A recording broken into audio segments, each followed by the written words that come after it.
ఏం నెలలు అవుతుంది చిన్న, నువ్వు నాకు చెప్పడం మర్చిపోయి. చిన్న ఒక్కసారి చెప్పరా. మొన్న ఆఫీస్కి వచ్చినప్పుడు ఐ హేట్ చెప్తావా? నేను ఎంత బాధపడ్డానో తెలుసా? నువ్వు నాకు దూరం అవ్వాలనుకున్న ప్రతిసారి నేను నీకు దగ్గర అవ్వడానికే ట్రై చేశాను రా.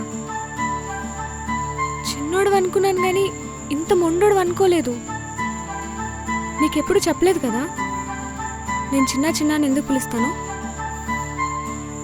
నేను అంతకంటే ముద్దుగా నేను ఇంకొకలా పిలవలేను రా. చిన్న సహీ, నువ్వు వెళ్ళు, వాడిని నేను తీసుకెళ్తాను. కాసేపు ఉండని నాతోని. వాడు ఎలానో లేచాక నాతో మాట్లాడు. కాసేపు ఆగాక నేనే వదిలేసి వెళ్ళిపోతాలే. సరే అయితే నీ ఇష్టం.